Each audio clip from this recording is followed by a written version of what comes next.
Well, hey there. Hello there. What it is. So, welcome back for another epic update of the Chronicles of the Nocturnal Jerk of a Bird. I don't know if that's epic enough, but, hey, that's how the mop flops. Oh, clap, clap, clap, clap, clap. So, if you've been following our story for the past couple days, you'll learn that there's this bird that likes to keep everyone up. On our block, at night. Bird. The bird is a word. Shut up! Shut up! It seems like that I've unwittingly become the VIP guest of the AVN karaoke extravaganza right outside my window. Karaoke, I love it. After enduring countless hours of relentless screaming, I've declared an all-out war on my feathery foe.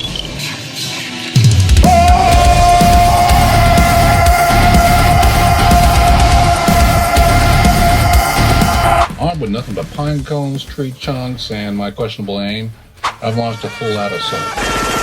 But alas, like a determined boomerang, it keeps coming back for more. Who knew bedtime would turn into a battle royale with a bird? Here we are again, bro.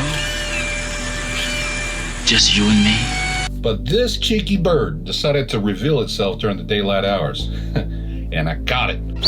This means war.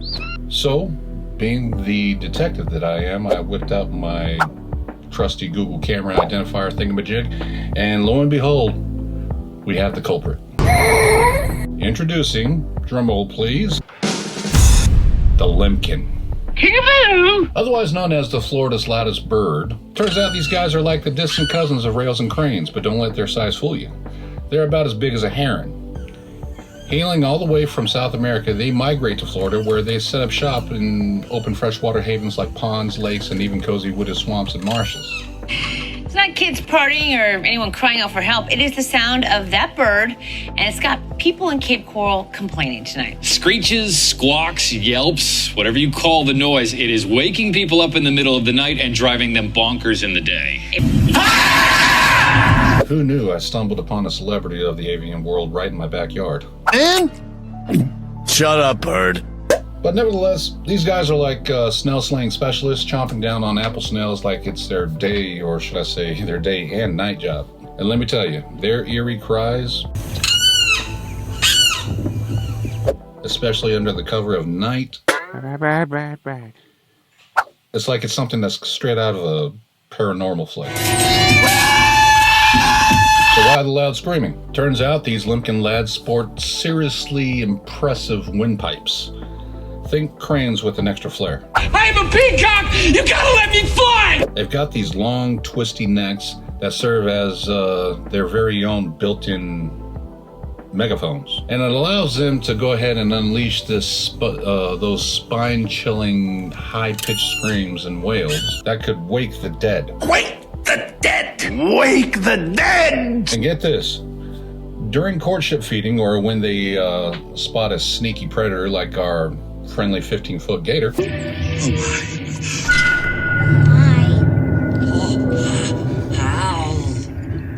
Yeah, he's a permanent resident in our pond. They switch the rattling calls like some kind of avian security system on high alert. Now let's give credit where it's due, because Snaggletooth the gator, What was that? Sen? that's his name, don't judge, was here first, staking his claim to our humble pond. Gator don't play no shit. But seriously, what's up with the lack of bird buffet action? Alright, so that's enough for the National Geographic stuff. I was about to go full Rambo on this thing. But, considering I live in the suburbs, and discharging firearms is severely frowned upon, I was looking at other methods for dispatching this undisputed captain of Team Tushy. What you say? A butthole. I was calling it a butthole. Nice. I thought it was funny.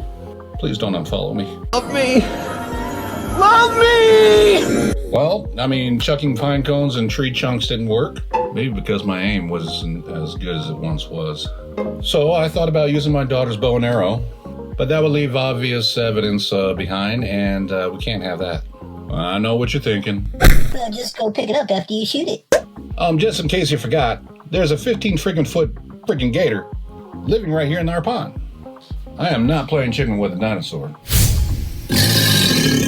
What's the matter? Chicken? So then a good friend of mine mentioned a timeless classic, the slingshot. Perfect, right? But I found something else out. I'm not allowed to hurt this thing. Huh? Turns out Limpkins has been hunted almost to extinction in Florida by the beginning of the 20th century. Probably because of all the screaming. Regardless, Limpkins are protected by the U.S. Migratory Bird Treaty Act. There's a treaty for migrating birds? And they fall in line with 68 Alpha TAC 4.001 FAC. What the hell is that? Which is Florida's Endangered and Threatened Species Rule. The Endangered Species Act is quite clear. So, considering the fact that I just retired and I'm trying not to get into jail, pay no serious fine for something stupid. Heck, I remember getting in trouble for punching a seagull once. That's another story. I figured that I have no choice but to wait for this thing to either go away or get eaten. Anybody knows Gator Knees? I need Snaggletooth to go to work. Well, folks, that's a wrap for today's adventure. Thanks for sticking around to the end and joining me in this roller coaster ride of randomness. If you laughed, learned something, or just shook your head in disbelief, then my job here is done. Until next time, stay awesome. Stay weird. And keep spreading those good vibes like confetti. And I'll catch y'all on the flip side. I'm Audi 5.5 because I ain't that fast anymore. You said it, guy. That is so fat. I need to come up with another outro. That was just too cheesy. Later, Gator.